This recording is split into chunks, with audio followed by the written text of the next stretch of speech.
Hey agents! One of the biggest progression changes the Division 2 has seen in years arrived with Year 8 Season 1, Rise Up. It launched in early April 2026, and over the past month, I've been farming it, testing it, running escalations, and watching how it actually plays out in live gameplay. I've also been asked to explain what this new proto-gear system actually is, because for newer players, returning agents, and even some veterans, it can get confusing fast. What are augments, and what do those new stat bars mean? Why are some of them so low? Can you improve them or change them? Hey, how does the upgrade process work? Should we start replacing our current builds as proto-gear starts dropping? And should we stop farming Countdown and start farming escalations instead? Great questions.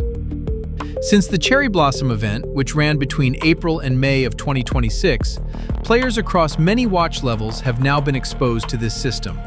So this is no longer some distant endgame thing, walled off to only advanced players. This is now part of the broader player experience.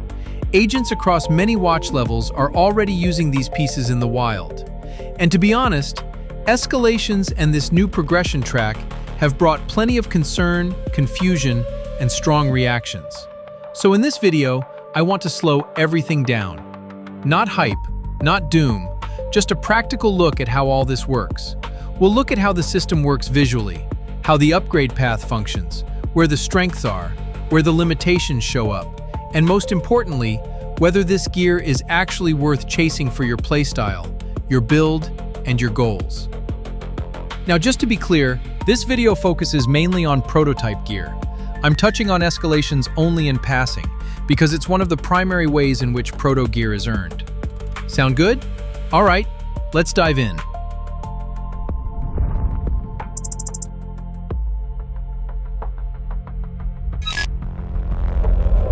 Depending on your colorblind settings, prototype items may appear either purple, green, or even pink. Many veteran players use the Protonopia setting because it helps enemy mortar targeting circles stand out more clearly. So instead of referring to them by color, I recommend we simply call them prototype, or proto for short. Visually, they stand out immediately. The loot beam has animated circuitry running through it, and honestly, it looks pretty darn cool.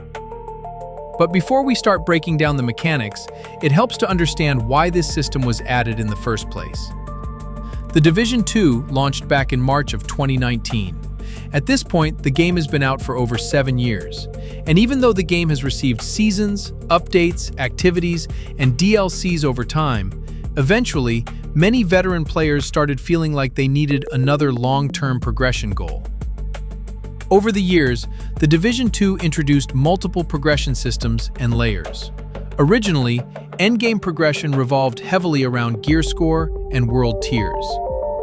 Later, the Warlords of New York expansion pushed progression to level 40 and introduced the SHD Watch.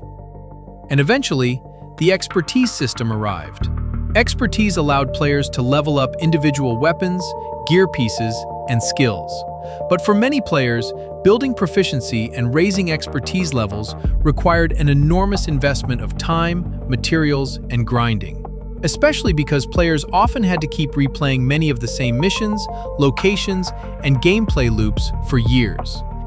And even after reaching global expertise level 30, pushing individual items all the way to expertise 30 still required a huge amount of materials and grinding.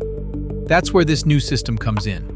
Prototype gear is a new progression layer built on top of the expertise system. Now importantly, you do not need to already be at expertise 30 for proto items to begin dropping. Players have already received them through escalation activities and event reward caches like the Cherry Blossom event. Now the roles themselves are heavily RNG driven. You're getting a mixed bag that may or may not work in your favor. Alternatively, players can choose to upgrade existing Expertise 30 items into Proto Gear if they want more control over the starting attributes and talents on those items. But even then, the actual attribute values themselves are still heavily RNG-based. So regardless of whether you rely on random drops or upgrade existing items into Proto Gear, chance still plays a major role in the system. But regardless of your approach, keep this in mind. These new items do not magically replace build fundamentals. You still need a build that actually functions well under pressure. And if that's been a struggle since starting or returning to the Division 2, don't worry. That's exactly what the Build System series on this channel is designed to teach. Because a proto item with mismatched attributes can still perform badly. And random pieces thrown together without synergy can absolutely create weak builds. Meanwhile, a carefully optimized normal build can still perform extremely well. Now, to be fair, highly optimized proto builds can become extremely powerful. But in the Division 2, strength has always come from synergy and smart build construction, not rarity color alone. I really want to emphasize that early because some players immediately assume prototype automatically means better. Because in practical gameplay, strength in the Division 2 has always come from synergy, decision-making, and understanding how your build actually functions under pressure. And because prototype introduces new stat ceilings, augments, upgrade systems, and progression mechanics, the first challenge for many players is simply understanding what they're looking at. So let's start there.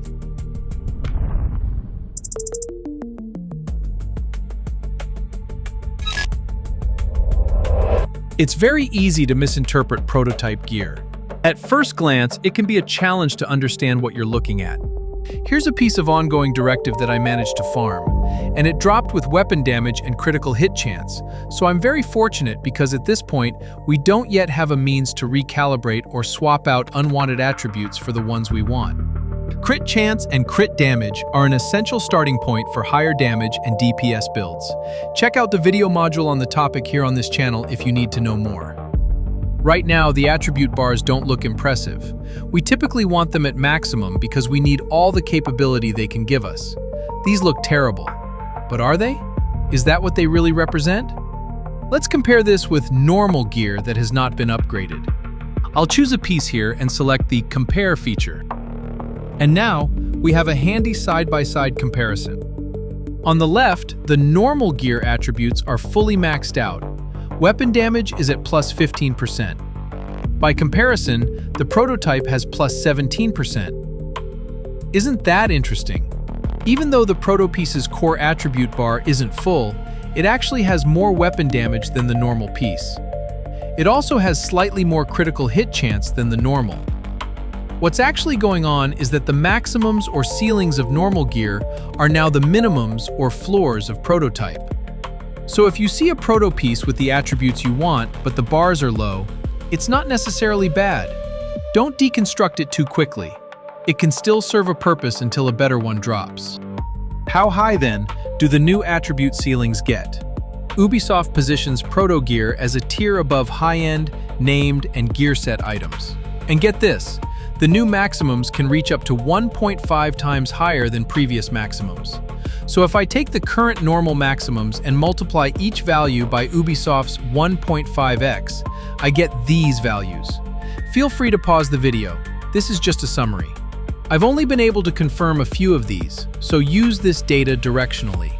What's interesting to me is the higher ceiling of crits. Once you hit crit chance at 55 to 59% on your build, other attribute slots could be configured for crit damage. I also like that other multipliers, like damage to armor and damage to target out of cover, that come with specific named items, also get a boost. And this is really interesting. A yellow core on prototype is no longer 1, but 1.5 skill tiers. That means 4 of these, and you're at skill tier 6, allowing your utilities or skills to operate at max capacity, short of overdrive. That means fewer core attribute slots needed for yellow functions, which can lead to a build with more red and blue cores for either a bit more lethality or survivability. Prototype gear comes with higher potential, but the random attributes are a mixed bag. Since we can't recalibrate or optimize them yet, we have to be deliberate. Only add pieces that truly fit your build, because a bad fit can hurt your overall performance, especially when it matters most.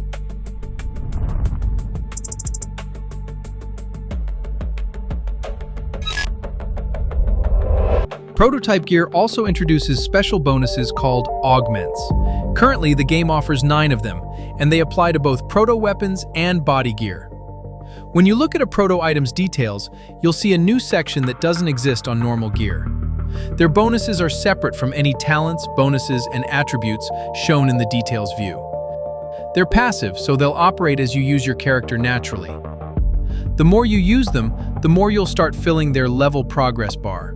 Once filled, you'll have the option to spend resources to upgrade it to the next level, and that will increase the values highlighted in orange. You can go up to 10 levels. That capability can get really interesting, but it will be costly. So before investing heavily, I recommend understanding what augments actually do and whether the ones you're interested in support your build goals. To make these easier to understand, I've grouped them into 3 broad categories based on how I view their primary color function. Red for lethality, your DPS builds. Yellow for utility, basically your skill builds. And blue for survival, like tank builds. The color mappings follow what you see in your shade watch and throughout the game's UI. For time's sake, I won't break down every augment in detail. Feel free to pause the video and review the chart. Augments can be stacked, and while I didn't make these strict categories, they'll help you get your thought processes rolling, especially if any of these will reinforce the builds you tend to run with, and if stacking one or more makes sense. So, let's say you're augmenting your DPS build, and Echo looks like a good fit. You can potentially gamble to have Echo on multiple prototype pieces, including your weapons. Just keep in mind that the gambling process is expensive. You don't always get what you want, and each reroll costs more. Chasing the perfect combination can become very expensive very quickly, and it's very easy to burn through your resources without getting the result you're hoping for. So before you start spending precious resources, make sure you have a clear, strategic objective in mind.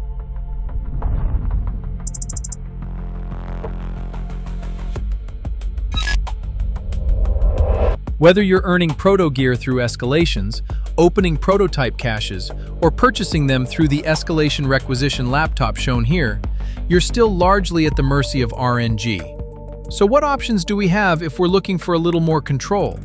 The developers have discussed the possibility of adding recalibration support in a future update.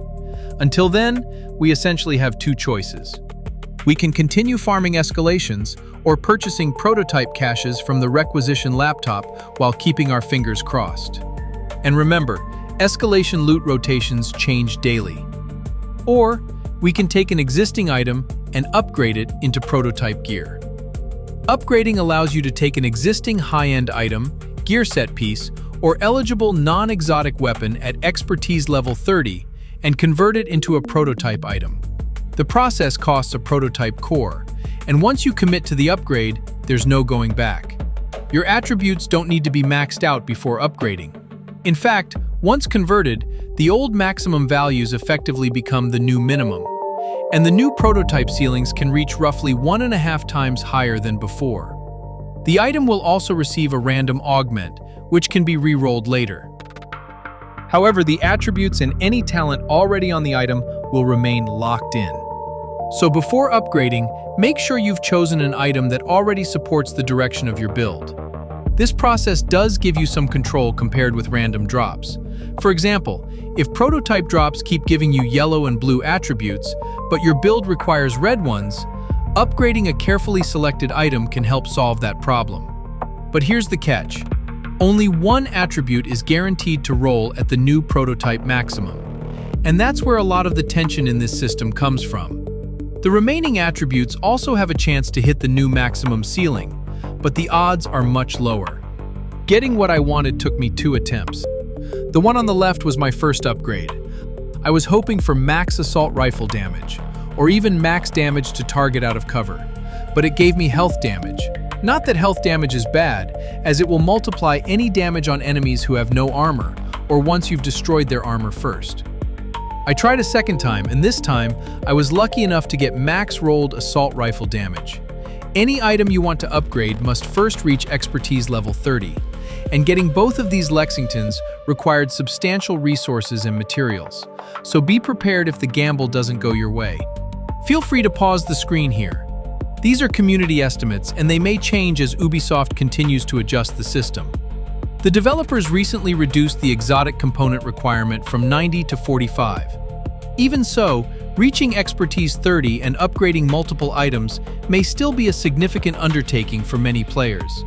So is it worth it? That's a decision only you can make. For some players, the higher ceilings are absolutely worth chasing. For others, the cost, uncertainty, and resource investment may outweigh the potential benefits. Just understand what you're committing to before you spend the resources.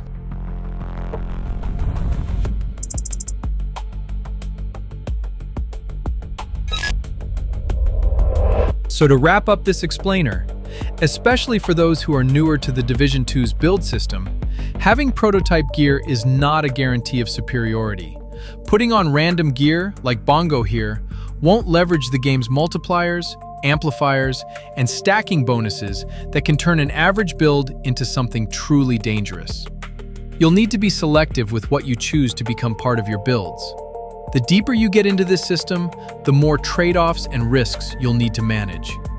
You'll still need good tactics, good communication, and sound combat decision-making with your teammates. I understand why this system has generated controversy among some longtime members of the community, but I'm also hopeful that the developers will continue refining and improving it over time. Time will tell where it ultimately lands. Personally, I've had a lot of fun making new friends and taking on tougher challenges through escalations. And that's a good reminder that progression isn't the only thing that matters in this game. To me, the social aspect of the community is more important than higher watch levels or raid completion times. And as always, the Build System series on this channel is here to help you better understand the systems underneath the game. So if this video helped you in some small way, please consider sharing it with friends who are still trying to make sense of prototype gear. And follow me. Until the next video, stay strong, stay safe, and stay dangerous.